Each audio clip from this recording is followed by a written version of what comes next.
नमस्कार साथियों, स्वागत है आप सभी का हमारे खुराना क्लासेस यूट्यूब चैनल पर। और आज के लिए जो आपका पेपर है साथियों, वह हमारा पेपर नंबर 9 और पेपर का नाम है कला शिक्षा। इसकी हम 5 यूनिट हैं, पाँचों यूनिटों को इसी वीडियो में कवर करेंगे और आपको पूरा वीडियो देख करके जाना है। और मैं जानकारी के लिए बता दूं कि हमारे 2 दिन के लिए करौली ज़िले के अंदर नेट बंद रहा था, इस वजह से हमारी 2 दिन की क्लास नहीं आई थी। 7वां और 8वां पेपर, तो माफ़ी चाहता हूँ उस चीज़ के लिए। और आपका जो 9वां पेपर है, इसको आप हम पूरा पढ़ के जाएंगे। कला शिक्षा का पेपर है, पहले यूनिट का नाम है कला क्या है। पाँचों यूनिट को कवर करेंगे एक साथ में।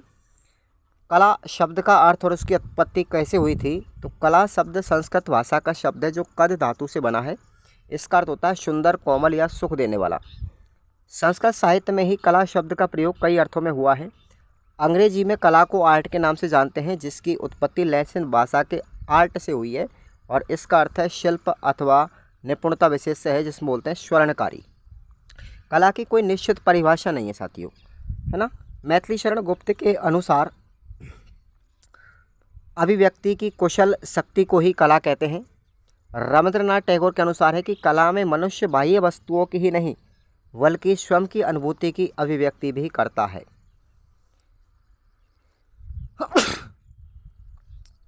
टॉलस्टॉय के अनुसार अगर हम बात करेंगे, देखिए, अपने में उठी हुई भावनाओं की अनुभूति को क्रिया, रंग, रेखा, ध्वनि तथा शब्द आदि के द्वारा दूसरे के हृदय तक पहुंचा देना ही कला कहलाती है। कला का अभिप्राय यह नहीं है कि हम सब चित्रकार या मूर्तिकार बने, बल्कि कला तो हमारे जीवन निर्माण के लिए होती है, जिसका अर्थ होता है कि मनुष्य सौंदर्य का और जीवन का बोध समझ सके, वह अपने लिए उत्तम से उत्तम चित्रों का चयन करे और मेरे जीवन को समझ सके। ये होती है कला। अब संस्कृति का अर्थ एवं उसकी परिभाषा। किसी देश की परंपरा, रीति रिवाज, पर्व, उत्सव, त्यौहार और निवासियों का रहन सहन, खान पान आदि समन्वित रूप क्या कहलाती है? संस्कृति कहलाती है। संस्कृति शब्द है वो सम प्लस कृति प्लस टी से बना है, जिसका अर्थ है सम्यक रूप से अलंकृत बनावट, अर्थात अच्छी तरह से निर्मित किया हुआ, अच्छे से संस्कारित किया हुआ अथवा बहुत अच्छा। संस्कृति को अंग्रेजी में कल्चर कहा जाता है। यह विचार, ज्ञान, भावना, प्रथाओं और संस्कारों का ऐसा समन्वित रूप है जो एक पीढ़ी से दूसरी पीढ़ी में स्थानांतरित होता है। अतः संस्कृति सीखा हुआ व्यवहार है। अब बात करते हैं संवेदना की। संवेदना क्या है? मनुष्य के मन में किसी भी व्यक्ति, वस्तु को देख करके जो अनुभूति प्रकट होती है उसे हम संवेदना कहते हैं। संवेदना अमूर्त होती है जो हर क्षण बदलती रहती है। संवेदनाओं का जुड़ाव ज्ञानेंद्रियों से होता है। और आपको मैं बता दूं, हमारी जो ज्ञानेंद्रियां हैं उनकी संख्या 5 हैं, जैसे कान, नाक, आँख, जीभ और त्वचा। इस प्रकार भाव इनसे ही पैदा होता है, ज्ञानेंद्रियों से पैदा होता है। जब व्यक्ति अच्छे दृश्य देखता है, जैसे हरियाली, मेला आदि, तो उसके मन में सुखमय विचार उत्पन्न होते रहते हैं। जब वह इसके विपरीत कोई भी करुणामय दृश्य देखता है तो उसके मन में भी अलग अलग भाव या विचार पैदा होने लगते हैं। कल्पना क्या होती है? कल्पना एक चेतन और आश्चर्यजनक मानसिक प्रक्रिया है जिसमें हम पिछले अनुभवों के आधार पर किसी नवीन वस्तु का निर्माण करते हैं। यह केवल हमारे विचारों की ही उपज होता है।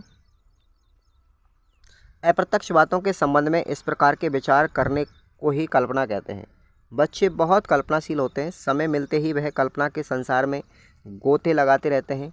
वह प्रत्यक्ष में जिस वस्तु, व्यक्ति अथवा स्थान से प्रभावित होते हैं, कल्पना में उससे संबंध स्थापित करके उनके जैसा देखने लगता है। चित्रकार चित्र व प्रकृति का वर्णन करता है। कलाकार की सृजनात्मक शक्ति किसे माना गया है? प्रश्न ये पूछा गया कई बार, तो देखेंगे। कल्पना को कलाकार की सृजनात्मक शक्ति माना जाता है, जिसके द्वारा हम किसी संपूर्ण परिस्थिति का बोध एक ही साथ एक साकार और मूर्तिमान के रूप में होता है, और इसी के आधार पर कलाकार अपनी नवीन सृष्टि के रूप में अथवा आकार प्रदान करता है। इसलिए कल्पना कलाकार की सृजनात्मक शक्ति मानी जाती है। ये इसका आंसर हो गया। कला की दृष्टि में अगर हम कल्पना का अर्थ देखेंगे तो कल्पना शक्ति कला में अत्यंत महत्वपूर्ण तत्व है। यह वह शक्ति है जो संवेदना और बुद्धि के मस्त स्थित होती है। कल्पना के लिए संवेदना आवश्यक है। पदार्थ ज्ञान के लिए दृष्टा और दृश्य की आवश्यकता होती है। संवेदनशील व्यक्ति ही सहृदय कहलाता है और कलाकार एक संवेदनशील व्यक्ति होता है। इस प्रकार यह शक्ति जो अनुभूतित्व ज्ञान के पश्चात हमारे मस्तिष्क पर प्रभाव डालती है वह कल्पना कहलाती है और इसका विशेष अधिक प्रयोग किया जाता है। कल्पना और यथार्थ में अंतर क्या होता है? देखिए इसका आंसर, कल्पना और यथार्थ। कल्पना वह शक्ति है जो अनुभूति विज्ञान के पश्चात हमारे मस्तिष्क पर प्रभाव डालती है, जबकि यथार्थ है वो वास्तविकता को प्रकट करने वाली शक्ति है। कल्पना के लिए संवेदना आवश्यक होती है, जबकि यथार्थ के लिए संवेदना आवश्यक नहीं है। कल्पना यथार्थ में रूपांतरित की जा सकती है, यथार्थ को कल्पना में स्थानांतरित कभी नहीं किया जा सकता। कल्पना संवेदना और बुद्धि के मध्य में स्थित होती है और जबकि यथार्थ जो है वो सीधे बुद्धि में स्थित होती है। तो दोनों में डिफरेंट आपको समझ में आ गया होगा। अगला है, शिल्प में कला शब्द किन कलाओं हेतु उपयुक्त होता है? शिल्प में कला शब्द उन कलाओं हेतु प्रयुक्त होता है जिसके माध्यम से भाव अभिव्यक्ति की जाती है जो रसिक को रस का रसास्वादन करा सके, जैसे चित्र, मूर्तिकला, नृत्य, संगीत, काव्य और नाट्यकला आदि। प्लेटो के अनुसार बच्चों में सौंदर्य भावना विकसित करने के लिए उन्हें किस प्रकार शिक्षा देनी चाहिए? प्लेटो का मत है कि बच्चों की सौंदर्य भावना विकसित करने के लिए उन्हें नैसर्गिक ढंग से शिक्षा दी जानी चाहिए। इसके लिए कला उपयुक्त माध्यम है जो बच्चों की मौखिक अभिव्यक्ति और उसके सर्वांगीण विकास, सृजनात्मक क्षमता, खोजी प्रवृत्ति इत्यादि के लिए प्रेरित करता है। सृजन क्या होता है? सृजन का तात्पर्य मौलिक रचना होती है। जब कोई बालक अपने शारीरिक मानसिक अनुभव को बिना दबाव के जो कुछ स्वाभाविक क्रिया करता है उसे बालक का सृजन कहते हैं। अब सृजनात्मक कला क्या होती है? वह कला जिसके अंतर्गत नई रचनाओं का निर्माण होता है सृजनात्मक कला की श्रेणी में आती है। सृजन की प्रवृत्ति मनुष्य की मूल पहचान है और आत्म अभिव्यक्ति उसकी अहम ज़रूरत। इसी प्रवृत्ति और आवश्यकता ने कला को जन्म दिया। सृजनात्मक कला के दौरान जो सौंदर्य तत्व उपजता है वह मनुष्य का मौलिक और आंतरिक व्यक्तित्व होता है। सृजनात्मक प्रक्रिया के चरण आपको देखने हैं, 4 चरण हैं। नंबर 1 है कि निरीक्षण और देखने की प्रक्रिया। दूसरा चरण है अनुभूति व ग्रहण करने की प्रक्रिया। तीसरा है कल्पना की प्रक्रिया और चौथा है सृजनात्मक अभिव्यक्ति की प्रक्रिया। अब सौंदर्य का अर्थ क्या होता है? देखिए, अंग्रेजी भाषा में सौंदर्य का वाचक शब्द है एस्थेटिक्स। इसका यूनान में अर्थ है वह गुण जो इंद्रियों को तीव्र आनंद प्रदान करता है, सौंदर्य कहलाता है। सौंदर्य बोध का अर्थ क्या होता है? किसी वस्तु, व्यक्ति, किसी वस्तु, कृति या प्राणी का वह गुण जो वर्ण, आकार, रेखा जैसे रूप तत्वों में लय, अनुपात जैसे गुणों के प्रभाव से या व्यवहार से वह मनोहारी के बल पर इंद्रिय या मानसिक प्रसन्नता, ज्ञानवर्धन या संतुष्टि का अनुभव कराए, सौंदर्य बोध कहलाता है। सौंदर्य बोध के बहुत सारे स्रोत हैं, जैसे प्रकृति है, पर्वत, आकाश, तारे, ऊषा, पशु पक्षी, पेड़ पौधे, ठीक है, शिशु, युवक, युवतियाँ, ये सब क्या हैं? सौंदर्य बोध के स्रोत हैं। वर्तमान में ललित कला व उपयोग कला में किस प्रकार का संबंध है? वर्तमान में दोनों ही प्रकार की कलाओं में समान कला मूल्यों का न्यूनाधिक रूप से प्रयोग किया जा रहा है। हालांकि ललित कलाओं व उपयोगी कलाओं में अंतर अवश्य है, परंतु पारस्परिक विरोध नहीं है, बल्कि उनमें उभयनिष्ठता का संबंध है, अर्थात वे एक दूसरे के पूरक होती हैं। अब यहाँ से मैं कुछ आपको इंपॉर्टेंट क्वेश्चंस बता रहा हूँ, जैसे कुछ फैक्ट बता रहा हूँ। क्रोचे ने अनुभूति कला का जनक कहा जाता है। क्रोचे जो है उनको अनुकृति कला का जनक कहा जाता है। वात्सायन के कामसूत्र में 64 कलाओं का उल्लेख है। ऑब्जेक्टिव के क्वेश्चंस के रूप में आपसे पूछे जा सकते हैं। ललित विस्तार में 84 कलाओं का उल्लेख है। अरस्तु के अनुसार कला के 3 भेद हैं। सभी कलाओं का मूल स्रोत सृजन का आयोग है। और प्लेटो का कथन है कि कलाएं जो हैं वो मानव को शिक्षित और सुसंस्कृत बनाती हैं। ये हमारी पहली यूनिट कंप्लीट होती है। इसके बाद आती है हमारी सेकंड यूनिट है कला शिक्षण के उद्देश्य और उसकी विधियाँ। ये 5 नंबर की यूनिट है। कला शिक्षा क्या है? देखो, कला शिक्षा सीखने का प्रारंभिक क्षेत्र है जो सौंदर्य शास्त्र के अनुभवों को शिक्षण में गूंथता है। कला विचारों का प्रकटीकरण है जो मानवीय कल्पना, कौशलों एवं नवाचारों से सृजित होते हैं। कहा जाता है कि संगीत भावनाओं की आवाज़ है। यह तथ्य कला के कम पथ अन्य रूपों पर भी लागू होता है। संवेदना एक प्रकार से स्वयं की खोज है। ड्राइंग मस्तिष्क की आंतरिक परतों को खोलता है। मूर्तिकला आंतरिक स्वयं का दर्पण है जो कि मूर्तियों में प्रकट होता है, उसे ही हम कला शिक्षा कहते हैं। अब कला शिक्षा के प्रमुख स्रोत कौन कौन से हैं? कला शिक्षा के माध्यम से बच्चों के व्यक्तित्व के विकास हेतु चरित्र और अनेक सामाजिक बोध, सौंदर्य बोध का विकास करना। कला शिक्षा के माध्यम से बच्चों के जीवन को प्रभावित हुए उनके आसपास के वातावरण, प्रकृति से जुड़ाव, बंधुत्व भाव जगाना और सृजन की ओर उन्मुख करना। कला शिक्षा के माध्यम से बच्चों में सौंदर्य परख का विकास होता है। अब कला सीखने का मतलब क्या है?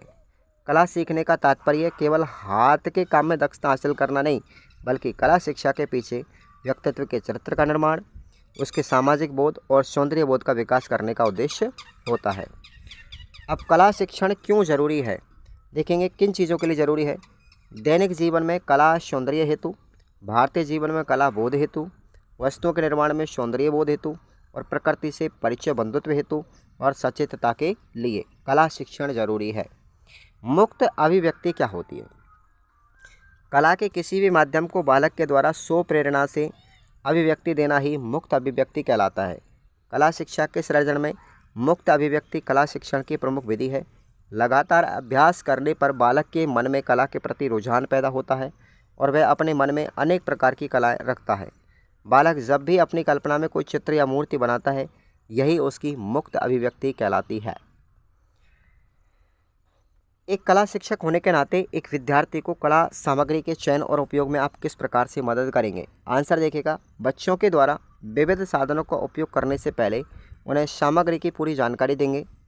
पहले एक बार उनका स्वयं प्रयोग करके अवश्य बताएं और उनका सही ढंग से उपयोग कैसे किया जाए, ये चीज़ भी आपको बताएंगे। जैसे चित्रकला में एक रंग और ब्रश को किस तरह काम में लें, स्वच्छता कैसे रखें, इन आदि बातें बताई जाएंगी। यह शिक्षक को खुद करके बताना चाहिए और बच्चों को देखने देना चाहिए। यह कहने की ज़रूरत नहीं है कि ऐसे करो वैसे करो। देखते देखते बच्चे स्वयं स्वच्छता और व्यवस्था ध्यान में रखने लग जाएंगे। बच्चे हमेशा एक ही चित्र बनाते हैं, इस समस्या का कारण क्या है और इसका निवारण बताना है। तो बच्चे एक ही चित्र को हमेशा बनाते रहते हैं। कला प्रकृति बच्चों के समग्र शिक्षा का दर्पण होती है। वह हमेशा जो कि एक ही चित्र बनाता है तथा चित्र बनाने का प्रयास नहीं करते, बच्चे के मन में नई बातें प्रवेश नहीं कर रही। जो शिक्षा उनको पहले मिल रही है वह ऊपर ही ऊपर रह जाती है। शिक्षक को अगर इस बात का बोध हो जाए कि बच्चे एक ही चित्र बार बार इसलिए बना रहा है, उसकी शिक्षा में कुछ दोष है, तो अपनी शिक्षा प्रकृति में ही परिवर्तन करने लगेगा। अब इसके निवारण के लिए हमें बच्चों को इस प्रकार की शिक्षा देनी चाहिए जो बच्चों की कल्पना शक्ति को जगा दे, ताकि वे हर क्षेत्र में कुछ नया कर सकें। अब बाल कला का विकास देखेंगे। बाल कला का विकास उसकी आयु और उसके अनुभव के अनुसार क्रमशः चरणबद्ध तरीके से होता है। समय के अनुसार बालक की अभिव्यक्ति सशक्त होती है। उसकी कला में सृजनात्मकता, सत्यता, वास्तविकता, कल्पना, निरीक्षण आदि की झलक दिखाई देती है। बालक की 2 से 15 वर्ष तक की आयु में कला संबंधी अनेक अवस्थाओं का सृजन होता है, जो अवस्था निम्न प्रकार है। देखो, पहली अवस्था होती है 0 से लेकर के 3 वर्ष तक। दूसरी जो अवस्था होती है वो 4 से 5 वर्ष तक के बच्चे में। तीसरी अवस्था 5 से 6 वर्ष के बीच में। वर्णात्मक प्रतीकात्मक अवस्था है वो 6 से 7 वर्ष के बीच में। और वर्णात्मक अवस्था जो है वह 7 से 8 वर्ष के बीच में। इस प्रकार से उम्र होती है। कला शिक्षण की विभिन्न विधियों के चयन के लिए कौन कौन सी बातें ध्यान में रखनी चाहिए, ये प्रश्न भी बड़ा इम्पोर्टेंट पॉइंट है। ये वही शिक्षण विधि उपयोग होती है जो बालक की सामर्थ्य, आयु, आवश्यकता और रुचि के अनुरूप हो, अर्थात शिक्षण विधि बाल केंद्रित होनी चाहिए। जो शिक्षण विधियाँ क्षेत्र में बालक को क्रियाशील बनाए रखती है वे ही अधिक उपयोगी मानी जाती हैं। जो शिक्षण विधि बालक की मूल प्रवृत्तियों को विकसित करने का अवसर देती है वही उपयोगी होती है। शिक्षण विधि वही उपयोगी मानी जाती है जिसमें बालक को पर्याप्त अभ्यास करने का अवसर मिले। शिक्षण विधि ऐसी होनी चाहिए जिसमें शिक्षक का बालक के साथ अधिक से अधिक व्यक्तिगत संपर्क स्थापित हो सके। और शिक्षण विधि वही उत्तम मानी जाती है जिसमें छात्रों के पूर्व ज्ञान का सहारा लेकर के शिक्षण किया जाता है। अब हम पढ़ते हैं यूनिट नंबर 3 पर आते हैं, दृश्य कलाएँ। ठीक है, दृश्य कलाओं के बारे में बात करते हैं। दृश्यकारी कलाएँ होती क्या, इनकी आवश्यकता क्यों हुई, इनके महत्व क्या हैं। दृश्यकारी कलाओं की आवश्यकता एवं महत्व सर्वविदित है। छात्रों को अपने विचार, अपने चारों ओर फैली हुई व्यवस्थाओं वस्तुओं का अवलोकन करना पड़ता है, साथ ही उन्हें उनके साथ वातावरण का संबंध स्थापित करना पड़ता है। जब बच्चा एक वास्तविक वस्तु का अवलोकन करते हुए उनका चित्र बनाता है तो उसकी संकल्पना स्पष्ट होते हुए विश्लेषण करने की क्षमता को विकसित करती है, जो कि बच्चों को आगे बढ़ने में विशेष रूप से सहायक है। यह बच्चों में विशेष प्रकार के कौशलों का निर्माण भी करती है, उनको विकसित भी करती है, जैसे दृश्य कौशल, अवलोकन का विकास करना, वस्तुओं के निर्माण की समझ बनाना और अपने चारों ओर उपस्थित कला को प्रकट करना। अब ये जो हमारी दृश्यकारी कला है, ये सहयोग कैसे करेंगी? चित्र में प्रयुक्त किए जाने वाले रूपकारों में आपसी संबंध, जिनके द्वारा चित्र एक दिखाई दे, उनमें बिखराव नहीं आए, सहयोग करना कहलाता है। सहयोग के द्वारा संयोजन में प्रयुक्त आकृतियों, विषय वस्तु में भावात्मक संबंध उत्पन्न किया जाता है, जिसके कारण चित्र में संपूर्णता आती है तथा निरर्थक बिखराव से बचाया जा सकता है।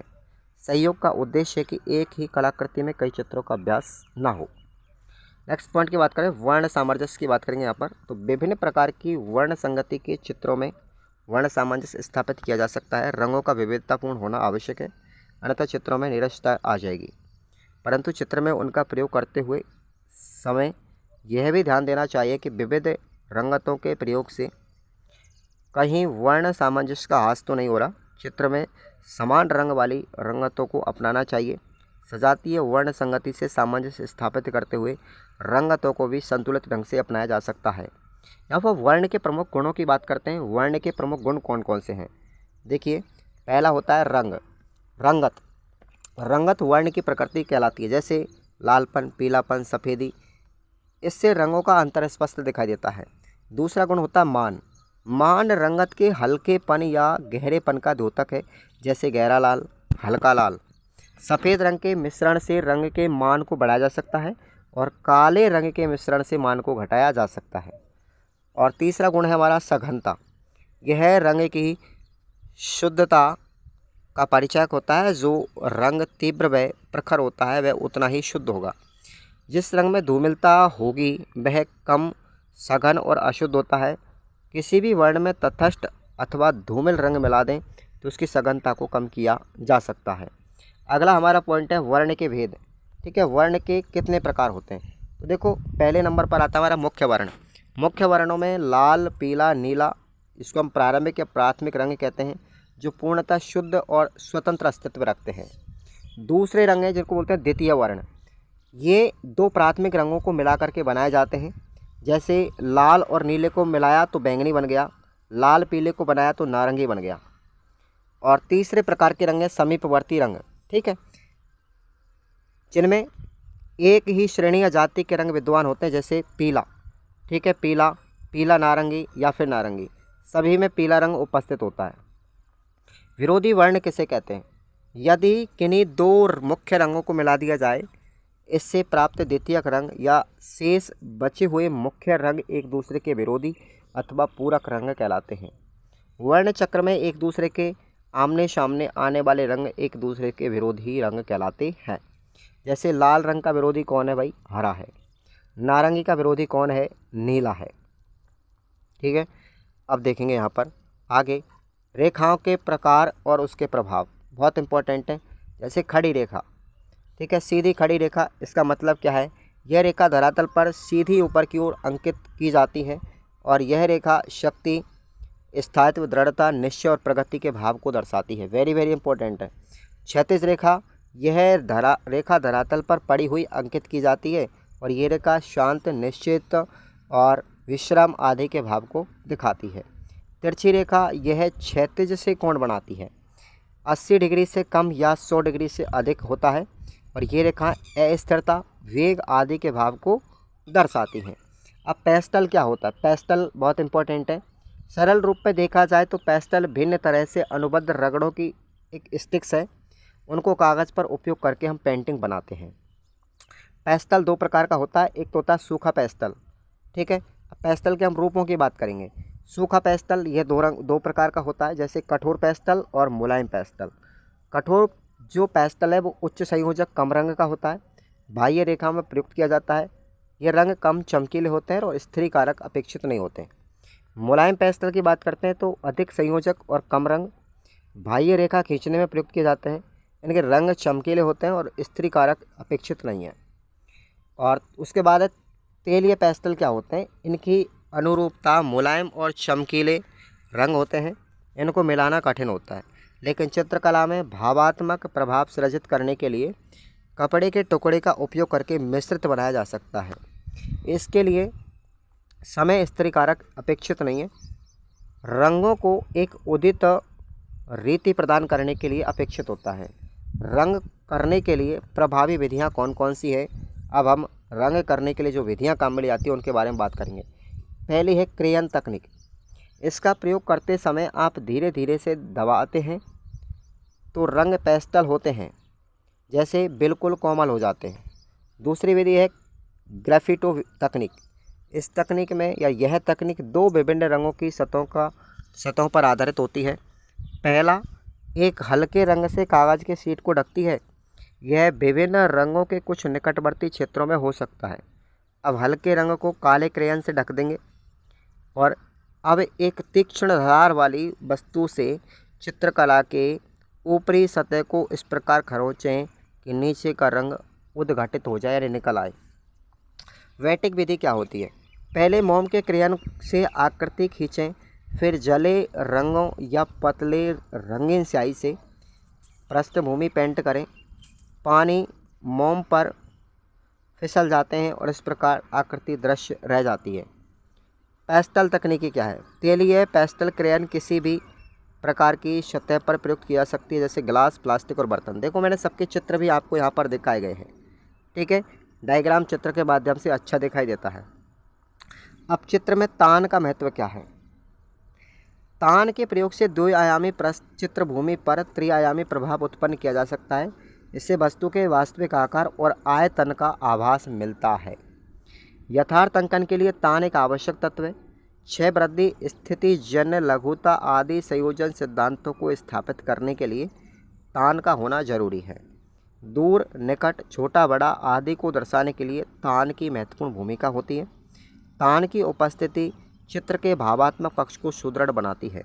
पोत का महत्व देखेंगे। पोत की विविधता से अंतराल को गति प्रदान कर उसकी एक रसता को समाप्त किया जा सकता है। संयोजन सिद्धांतों की स्थापना में पोत की महत्वपूर्ण भूमिका होती है। चिकने, खुरदरे, रुई, तेल, पत्थर, पानी आदि का अंकन पोत के द्वारा ही रूपम और भेद को प्राप्त किया जाता है। पोत से धरातल में रुचि उत्पन्न होती है। वर्ण प्रभाव क्या होता है, देखो वर्ण के प्रभाव की बात करेंगे। रंगों के में भी मानसिक प्रभाव होते हैं जिनका हमारी भावनाओं के साथ सहज संबंध होता है। वर्ण भावना को उद्वेलित करने की शक्ति रखते हैं। अतः वर्ण के इन्हीं प्रभावों के कारण साधारणतः इन्हें उष्ण और शीतल रंगों में वर्गीकृत किया गया है। अब देखिएगा उष्ण रंग पहले कौन से हैं। उष्ण रंग जिन रंगों की तरंग बहुत अधिक होती है, तरंग गति अधिक होती है, जो सूर्य और आग के रंगों के समीप होते हैं, जिनको बहुत देर तक देखने से नेत्रों को अधिक कठिनाई अनुभव होने लगे, वो उष्ण रंग कहलाते हैं, जैसे लाल, पीला और नारंगी। अब उष्ण रंगों के प्रभाव की बात करें तो लाल रंग की बात करूं, यह उत्तेजना, प्रसन्नता, भय, राष्ट्र प्रेम, खतरा, युद्ध, आवेग, क्रोध आदि के प्रभावों का द्योतक है। पीला रंग देखो, यह प्रसन्नता, गर्व, प्रफुल्लता, प्रकाश, बुद्धिमत्ता आदि प्रभावों का द्योतक है। और नारंगी रंग है वो ज्ञान, वीरता और प्रेरणा का प्रतीक है। शीतल रंग क्या होते हैं, वे रंग जो हमारी आँखों को शीतलता प्रदान करें, जैसे नीला और हरा। नीला जो रंग है वो शीतलता, राजसी, सत्यता, शांति, निराशा, दुख, स्थिरता और दृढ़ता आदि प्रभाव को दर्शाता है। और हरा रंग जो है वो शिथिलता, विश्राम, सुंदरता, खुशहाली आदि प्रभावों को दर्शाता है। अब बात करेंगे यहाँ पर साथियों फड़ पेंटिंग। इस प्रकार की होती है फड़ पेंटिंग। देखो आपको मैंने चित्र में दिखा रखा है। फड़ पेंटिंग भारत के राज्य राजस्थान में प्रचलित लोक कला की एक लोकप्रिय शैली है। चित्रकला की यह शैली परंपरागत फड़ के रूप में जानी जाती है। राजस्थान के स्थानीय देवता तथा वीर पुरुष जैसे पाबूजी, हड़बोजी, देवनारायण, रामदला, कृष्णदला, रामदेव आदि की फड़ का वाचन परंपरा यहाँ की लोक कला जीवन शैली का अनूठा योग है। 20 हाथ लंबी कपड़े की इस फड़ में पाबूजी या अन्य किसी के जीवन वृत्त का संपूर्ण चित्रण होता है। परंपरागत रूप फड़ को वानस्पतिक चित्रों से चित्रित करके ही इस प्रकार फड़ पेंटिंग को महत्वपूर्ण माना गया है। त्रिआयामी दृश्य कला क्या होती है? त्रिआयामी अर्थात 3 आयाम, जैसे लंबाई, चौड़ाई और गहराई। मूर्ति के 3 आयाम होने के कारण दर्शक शिल्प को सभी कोणों से देखता है। शिल्प के निर्माण हेतु कलाकार प्राचीन काल से ही अनेक माध्यमों से प्रयुक्त करता आया है, जिसमें मिट्टी, लकड़ी, पत्थर, लोहा, कांसा आदि प्रमुख हैं। वर्तमान में कलाकार सृजन के प्रयासों के साथ ही नवीन माध्यमों को प्रयुक्त करता है। फाइबर, कांच, कपड़े, रस्सी, कागज आदि से सृजन कर रहा है। राजस्थानी पेचवर्क क्या है? प्राचीन काल में दादी नानी कपड़ों की कतरनों की पोली खोलती हैं और अपने हाथों से घर में आवश्यक चादर, तकियों को नया रूप देने के लिए उद्देश्य से सुई की सहायता से पेच लगाती है। सुई और विविध रंगों के धागों से विभिन्न प्रकार के टांकों का प्रयोग किया जाता है। आधुनिक युग में इस प्रकार की चीज़ें प्रचलित में नहीं होने के कारण बहुत अधिक समस्या का निराकरण नहीं हो पाता। इस कारण पेच वर्क का उपयोग इतना कम हो गया है और इसका अधिक उपयोग भी नहीं है। मृण शिल्प क्या होता है? मिट्टी के खिलौनों से मूर्तियाँ बनाना। मृण शिल्प यानी पकाई गई मिट्टी की मूर्ति को कहा जाता है। मिट्टी के माध्यम से कल्पना को यथार्थ रूप में साकार किया जाता है। मिट्टी के शिल्प को तैयार करने के बाद मजबूती के लिए पकाया जाता है। इस प्रकार पकी हुई मृण आकृतियों को टेराकोटा कहा जाता है। मिट्टी को तैयार करने के लिए आवश्यक सामग्री: सबसे पहले सूखी चिकनी मिट्टी लेकर के उसे लकड़ी के गट्टे में कूट कूट कर छलनी के माध्यम से कंकड़, पत्थर, तिनके आदि की अशुद्धियों को दूर कर लेंगे। छनी हुई मिट्टी में लकड़ी का बुरादा या घोड़े तथा गधे की लीद मिलाई जाती है। मिट्टी के अच्छी तरह सूख से गल जाने के बाद मिट्टी को आटे की तरह गूंथा जाता है। सख्त गूंथने पर मृण शिल्प तैयार हो जाता है। मृण शिल्प बनाने की प्रक्रिया देखेंगे। उभारदार शिल्प बनाने के लिए कांच, गत्ता, प्लाईवुड आदि को काम में लिया जाता है। सबसे पहले मिट्टी से आधा इंच लगभग मोटाई के लिए मनवांछित ज्यामितीय आकृति की प्लेट उक्त धरातल पर तैयार करेंगे। फिर प्लेट पर मनचाही आकृति का किसी नुकीली वस्तु से सांकेतिक अंकन करेंगे। उसके बाद थोड़ी थोड़ी मिट्टी लेकर अंकित आकृति को तैयार करेंगे। अंत में पानी का हाथ घुमाकर सफाई देंगे और अतिरिक्त मिट्टी की कलाकृति के पास से हटा करके शिल्प को सूखने के लिए छाया में सुरक्षित रख देंगे, तो हमारा मृण शिल्प तैयार हो जाएगा। पेपर मैसी तैयार करने की विधि देखो, इसके लिए सामग्री की बात करेंगे। सबसे पहले सामग्री बनाने के लिए अनुपयोगी पुराने अखबार, पुरानी मटकी, गोंद, रुई, चौक, मिट्टी, मुल्तानी मिट्टी, कुटाई के लिए हेमामदस्ता या पत्थर, पानी और बाल्टी आदि की ज़रूरत होती है। सबसे पहले अखबारी कागज़ के छोटे छोटे टुकड़े करके पुरानी मटकी में 7-8 दिन के लिए गला देंगे और फिर 5 से 7 दिन के बाद अखबारी कागज़ को निकाल करके निचोड़ेंगे। इन्हें किसी पक्के फर्श पर या पत्थर अथवा हेमामदस्ते में कूट कूट कर बारीक कर लेंगे और आटे की तरह गुथी हुई पेपर मैसी शिल्प बनाने के लिए तैयार हो जाती है ना भाई। अब हम बात करते हैं हमारी यूनिट नंबर 4 के बारे में, प्रदर्शनकारी कलाएं। प्रदर्शनकारी कलाएं क्या होती हैं? प्रदर्शन कला के अंतर्गत वे सभी कलाएं समाहित हैं जिन्हें अभिनय, वाणी, आहार्य और सात्विक के माध्यम से प्रदर्शित किया जाता है। साधारणतः जिन्हें देखा, सुना या प्रदर्शित किया जा सके वे सभी दृश्य कलाओं के रूप होते हैं। प्रदर्शन कला के सबसे महत्वपूर्ण घटक में अभिव्यक्ति, रचना, अवलोकन और अन्वेषण आते हैं। संगीत क्या होता है? देखो, गायन, वादन और नृत्य को संगीत कहा जाता है। संगीत के 2 रूप हैं, एक तो होता है हमारा क्रियात्मक संगीत और दूसरा होता है संगीत शास्त्र। क्रियात्मक संगीत की बात करें, इसमें गायन, वादन और नृत्य की क्रियाएं आती हैं, जैसे लोरी, बालगीत, प्रार्थना, ईश वंदना, सांस्कृतिक समारोह में नृत्य आदि वादन। संगीत शास्त्र में इसमें ध्वनि, स्वर, लय, ताल व संगीत के इतिहास आदि का अध्ययन किया जाता है। स्वर क्या होता है देखेंगे। श्रुतियों से उत्पन्न वह स्वयंभू नाद जिसमें मनोरंजन हो, कर्णप्रिय हो, स्वर कहलाता है। अर्थात कंपन व नियमितता आवृत्ति के द्वारा उत्पन्न कर्ण प्रिय मधुर ध्वनि कहलाती है। और स्वर 2 प्रकार के होते हैं, एक तो होता है प्राकृतिक स्वर जिनको हम शुद्ध स्वर कहते हैं और दूसरा होता है विकृत स्वर। अब ताल क्या होता है, एक एक के बारे में पॉइंट से बात करेंगे। नाट्य शास्त्र के रचयिता भरत मुनि ने संगीत में काल के नापने के साधन को ताल कहा है। ताल शब्द तल धातु से बना है, जिसमें गीत वाद्य और नृत्य प्रतिष्ठित होते हैं, वह ताल कहलाती है। मात्रा क्या होती है? ताल को मापने की इकाई मात्रा कहलाती है। मात्रा वो ताल का ही एक हिस्सा है, क्योंकि मात्राओं के योग से ही समस्त तालों की रचना की जाती है। वाद्य किसे कहते हैं? वाद्य शब्द का शाब्दिक अर्थ है वादनीय या बजाने योग्य तंत्र विशेष। यह शब्द वदाद धातु से उत्पन्न हुआ है। वदति वाद्यम, यानी जो बोलता है वही वस्तुतः वाद्य है। ध्यानपूर्वक सुने तो वाद्य में हमें स्वर और उसमें बंधे हुए शब्द का स्पष्ट उच्चारण सुनाई देता है।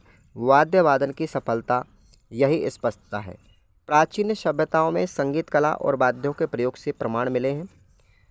प्राचीन चित्रकला, मूर्तिकला के ऐसे कई उदाहरण प्राप्त होते हैं जिनसे विभिन्न वाद्यों की जानकारी मिलती है, जैसे डमरू, बीणा, घंटा, शंख, ढोल, नगाड़े, घुंघरू आदि।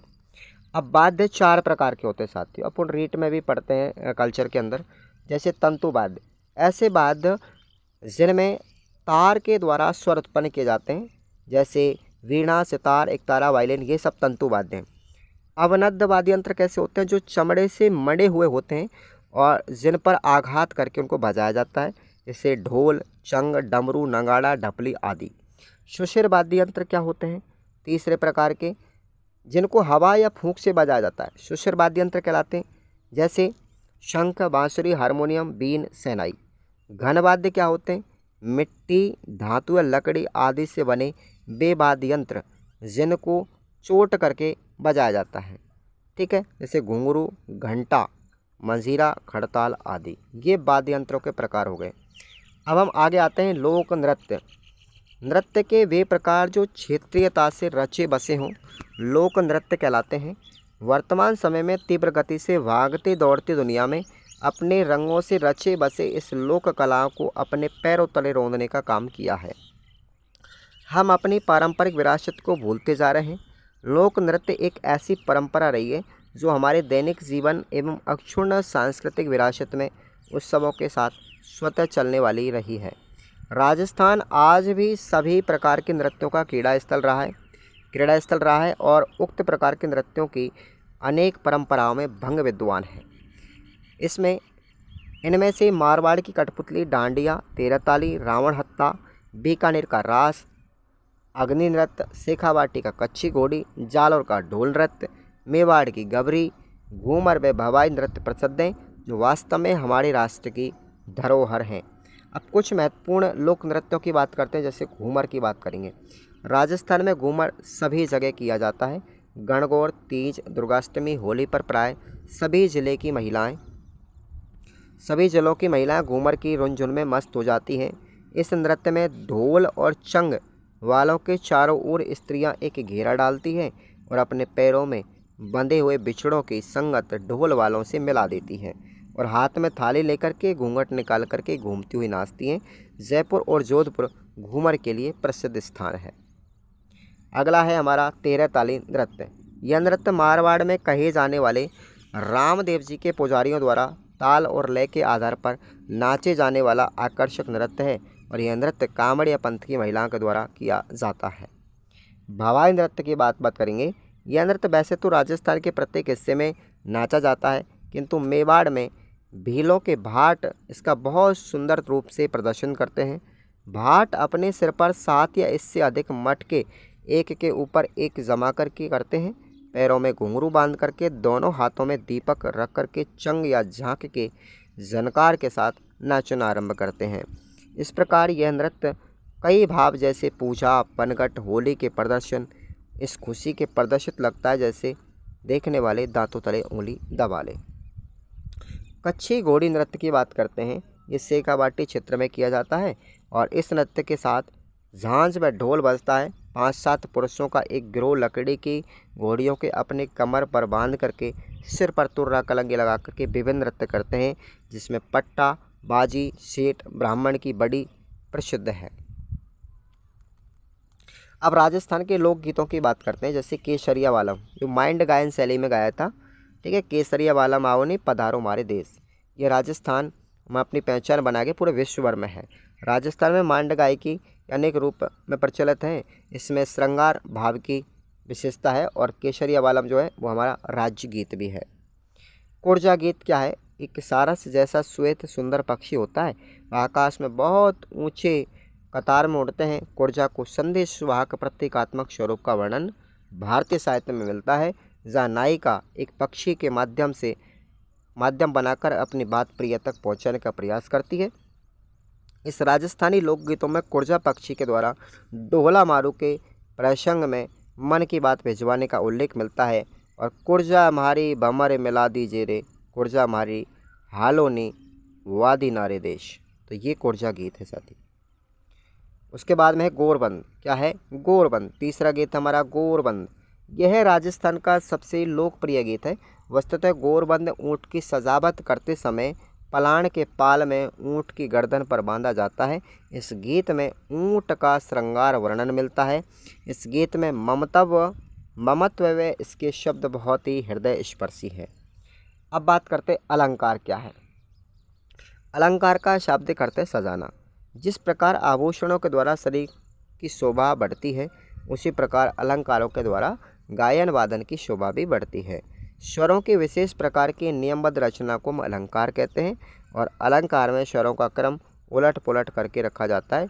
इस शैली को हम पलटा कहते हैं। प्रमुख वाद्य यंत्रों की बात करते देखो साथियों। अलगोजा क्या है? राजस्थान का प्रसिद्ध फूंक वाद्य यंत्र यानी शुशिर वाद्य यंत्र अलगोजा बांसुरी की तरह होता है, जो छिद्र युक्त होता है। वादक दो अलगोजे मुंह में रख करके एक साथ बजाता है। एक अलगोजे पर स्वर कायम किया जाता है और दूसरे को बजाया जाता है। ठीक है भाई। उसके बाद में हमारा मंजीरा। मंजीरा क्या है? यह धातु के दो गोले कटोरी नुमा छोटे गोलाकार टुकड़ों से बने होते हैं। इनके मध्य में छेद होते हैं। दोनों टुकड़ों को अलग अलग हाथों से पकड़ करके बजाने की ध्वनि उत्पन्न होती है। ढोल क्या होता है? देखो मैंने चित्र भी बता रहा हूँ साथ साथ। यह भी ढोलक की तरह एक मांगलिक वाद्य यंत्र है। राजस्थान के कई नृत्यों में इसे बजाया जाता है। और ढोल धातु से निर्मित बेलनाकार आकृति वाला एक खोखला वाद्य है, जो कि दोनों ओर से चमड़े से बना होता है। यह करीब 4 वालिस्त लंबा और 3 वालिस्त छोटा होता है।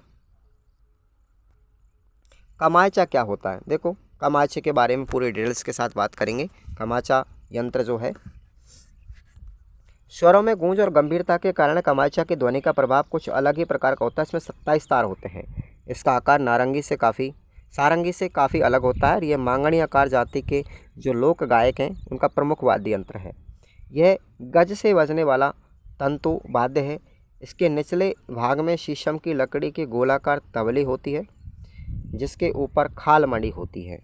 इसके ऊपरी भाग डांड पर तांत के तार चढ़े होते हैं, जिस पर गज के द्वारा घर्षण करने पर वे दूसरे हाथ की उंगलियों से तांत को दबाने पर ध्वनि निकलती है। देखो चित्र आपको दिख रहा होगा, ये सब ने देखा होगा।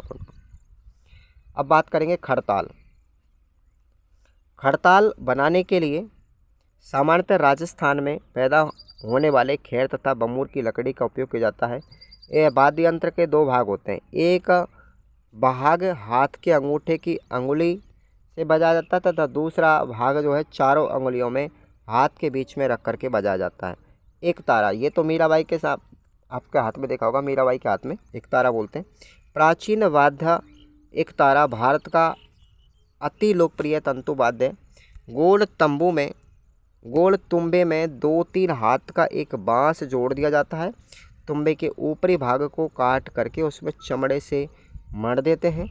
उसके ऊपर बांस की खूंटियों की सहायता से एक लोहे का तार चढ़ा दिया जाता है। यह वाद्य यंत्र एक हाथ से बजाते हुए स्वर देने के लिए प्रयुक्त होता है।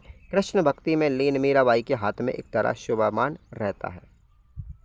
अब हम बात करते हैं हमारी यूनिट नंबर 5 की। देखिए यूनिट नंबर 5 पर हम आते हैं, भारतीय कला के इतिहास और उसका परिचय। ठीक है भाई, ये यूनिट हमारी 4 नंबर की है। भारत में लोक नाट्य का विकास किस प्रकार से हुआ? कई सारी क्षेत्रीय भाषा अस्तित्व में आई, परंतु निश्चित रूप से कोई अपेक्षा नहीं की जा सकती। तो 1000 ईस्वी पूर्व से लेकर के 1700 ईस्वी तक की बात है यहाँ पर। तो और इसका माध्यम तक केवल मौखिक माध्यमों से पीढ़ी दर पीढ़ी विरासत चलती रही। और इसके तत्व थे संगीत, गायन, तत्व, नृत्य आदि तत्व मौजूद हैं। इसके स्वरूप की बात करें तो बहुत ही जटिल था। सरल भी था और जड़ भी था। उद्देश्य की ग्रामीण परिप्रेक्ष्य में हुई थी उत्पत्ति, और इसका उद्देश्य मनोरंजन और व्याकरण के नियम प्राथमिक नहीं थे इसमें। अवनींद्रनाथ ठाकुर, ये साथियों इसकी कला बॉश पद्धति के नाम से प्रचलित है। भारत माता का चित्र जो है अवनींद्रनाथ ठाकुर ने 1905 में बनाया था। अब बॉश पद्धति की विशेषताओं की बात करते हैं। रंगों का विशेष ढंग से प्रयोग किया गया, कहीं कहीं छाया प्रभाव दिखाने, प्रकाश दिखाने के का प्रयास भी किया गया। स्वदेशी और विदेशी दोनों कलाओं का सामंजस्य इसमें मिलता है। अब अमृता शेरगिल के चित्रों की विशेषताएं। रंग विधान की नवीनता, चमक और रंगों के अत्यधिक विविध रंग इसमें मिलते हैं। भारतीय विदेशों की नवीनता, तकनीकी नशा और रेखा की लय, छंद और रंगों की सबल चेतना इसमें मिलती है। ठीक है। अब राजस्थानी शैली में चित्रित वेशभूषा के वस्त्र। पुरुषों की बात करें तो घेरदार चुनरी मिलती है, जामा मिलता है, पायजामा मिलता है, कमर का पटका और पगड़ी धारण करते हुए पुरुष मिलते हैं। नारियों की आकृति में बात करेंगे तो घाघरा, धोती कुर्ता, दुपट्टा और पारदर्शी चुन्नी मिलती है। साझाकालीन चित्रकारी की या चित्रशैली की विशेषताएं। दरबारी शिष्टाचार तथा बाहरी तड़क भड़क पर अत्यधिक ध्यान दिया गया था। इस समय के चित्रों को यूरोपियन प्रभाव भी दिखाई देने को मिलता है। राजस्थानी चित्रकला शैली की बात करेंगे तो राजस्थान प्रदेश में चित्रकला की समृद्धशाली परंपरा रही है। 18वीं शताब्दी में प्रचलित जैन शैली की परंपरा में नया क्लेवर आ गया था, तो राजस्थानी चित्रकला का क्या हुआ, विकास हो गया था। अब हम बात करते हैं राजस्थान की प्रमुख जो शैलियाँ हैं, जैसे मेवाड़ शैली। आरंभिक केंद्र चामड़ रहा था। इसके आरंभिक चित्र जैन शैली से प्रेरित हैं। इसमें पुरुषों की आकृतियों में बात करते हैं तो लंबी आकृति मिलती है, चेहरा गोल और अंडाकार, चिबुक व गर्दन भारी और पुष्ट, मुख पर बड़ी बड़ी मूछें, विशाल नेत्र होते थे। स्त्रियों में बात करते हैं तो मीनाकार आकृति, मीन आकृति, मछली जैसी आँखें, ठिंगना कद, भारी हुई चिबुक और खुले हुए होठ, नथयुक्त नाक और गालों पर झूलते बाल दिखाए गए हैं। रंग की विविधता मिलती है। पशु पक्षियों की बहुलता का चित्रण, हाथी, घोड़े, शेर, हिरण, मोर, चकोर आदि को भी इस रंगों में प्रदर्शित किया गया है। बूंदी शैली की बात करते हैं तो इसमें महिलाएं जो हैं छोटे गोलाकार चेहरे, उन्नत ललाट, उन्नत नासिका और भरे हुए गाल मिलते हैं। वेशभूषा की बात करते हैं प्राय पजामा और उस पर पारदर्शी वस्त्र इस शैली में मिलते हैं। लताओं, पद्म सरोवरों, मछली, अन्य पक्षियों का सुंदर चित्रण और प्रभावी रंगों में पारदृश्यों की चित्रण इस शैली में मिलता है। कोटा शैली की बात करते हैं हम यहाँ पर, तो इनकी शारीरिक बनावट कैसी होती थी। नर नारियों के अंग प्रत्ययों का अंकन पुष्ट व प्रभावशाली बना है। शरीर भारी और गठीला होता था। चेहरे और वेशभूषा की बात करते तो दीप्तियुक्त चेहरा, मोटे नयन, तीखी नाक, पगड़ियों और अंगरखी से युक्त चित्रण उल्लेखनीय है। मुख्य विषय क्या था कि इस शैली में आखेट और शिकार के चित्र दिखाए गए हैं कोटा शैली के अंदर। जोधपुर शैली की बात करेंगे यहाँ पर, देखिए लंबे चौड़े गठीले बदन मिलते थे। उनके गल गुच्छ, ऊंची शिखारगार पगड़ी, राजसी वैभव के वस्त्र आभूषण मिलते हैं। स्त्रियों की बात करें तो अंग प्रत्यय का अंकन गठीला, बादाम जैसी आंखें मिलती थी। ऊंची पाग जोधपुर शैली की अपनी निजी देन है। जोधपुर का क्या प्रसिद्ध है, पाग प्रसिद्ध है और चित्रों में चमकीले रंगों का प्रयोग किया जाता था। बीकानेर शैली की बात करेंगे यहाँ पर, उदात्त कल्पना, लयबद्ध सूक्ष्म रेखांकन, मंद और सुकुमार रंग योजना की विशेषता के प्रसिद्ध है। बीकानेर शैली में जो है पुरुष का चौड़ा माथा, लंबे बाल, दाढ़ी मूँछों से युक्त वीर भाव को दिखाया गया है। लेकिन स्त्रियों में एकेरे शरीर वाली, खंजन पक्षी जैसी तीखे नेत्र, पतली कलाइयाँ और वक्ष उभरा हुआ दिखाया गया है। वेशभूषा की बात करें तो स्त्री पुरुष पहनावे में मुगल और राजपूती मिश्रण दिखाई देता है। अब किशनगढ़ शैली की बात करते हैं यहाँ पर, तो किशनगढ़ शैली बड़ी फेमस है। इसकी प्रमुख विशेषता है नारी सौंदर्य। नारी सौंदर्य बात करते हैं ऊंचा और पीछे की ओर ढलवा ललाट, लंबी नुकीली नाक, पतले होठ, उन्नत चिबुक यानी ठोड़ी, कमल जैसे नयन, पतला लंबा चेहरा, लंबे चेहरे, झरहरे बदन वाली। तो ये किशनगढ़ शैली का चित्र है भाई। देखो राजा सामंत सिंह के दरबारी चित्रकार निहाल चंद ने सामंत सिंह की प्रेयसी वणी ठणी और सामंत सिंह के प्रेम भाव को राधा कृष्ण के रूप में चित्र किया। इसे बनी ठनी राजस्थान की मोनालिसा भी कहते हैं। जयपुर शैली की बात करें यहाँ पर, तो इसमें जो पुरुष हैं साथियों, जयपुर शैली में मुख्य रूप से मुगल प्रभाव दिखाई देता है। पुरुषों की आकृतियाँ मध्यम कदकाठी, गोल चेहरा, ऊंचा ललाट, छोटी नाड़, मोटे मौसल थोड़ी और मीन आकृति नयन मिलते हैं। और पुरुषों की वस्त्र वेशभूषा में मुगलिया जामा, कमर पर पटका, पाजामे से युक्त चित्र दिखाए गए हैं। स्त्रियों में मीन आकृति आँख, लालिमा युक्त गोल चेहरा, उभरे हुए होठ और अलंकृत राजस्थानी मुगल मिश्रित वेशभूषा इस शैली में मिलती है। राजस्थानी चित्र शैलियों का पुनरावलोकन की बात करें तो देखो, एक बार दोबारा से देख लो। मेवाड़ शैली में आंखें मीन आकार, इसमें जैन शैली का प्रभाव और चामंड इसका केंद्र रहा है। बूंदी शैली की बात करें तो पारदर्शी वस्त्र और लता और पद्म का विभूषण, पद्म का चित्र मिलता है। कोटा में जो है आंखें मोटे नैन की, भारी शरीर और आखेट के चित्र दिखाए गए हैं। जोधपुर में बादाम सी आंखें मिलती हैं और ऊंची शिखराकार पगड़ी और गलगुच्छे मिलते हैं। बीकानेर में खंजन जक्षी जैसी आंखें और वीरभाव मुगल राजपूती मिश्रण मिलता है यहाँ की शैली में। किशनगढ़ में कमल जैसी नयन जैसी आंखें, वाणी ठणी और नारी सौंदर्य को दिखाया गया है। जयपुर में भी आंखें वो मीनाकृति की है, ललिमायुक्त गोल चेहरे और मुगलिया जामा पहनाया जाता है, तो ये ध्यान रखना। अब उसके बाद बात करते हैं मुगल शैलियों की। मुगल शैली के प्रमुख यहाँ पर 4 केंद्र हैं, दिल्ली, आगरा, फतेहपुर सीकरी, लाहौर। इंपॉर्टेंट है।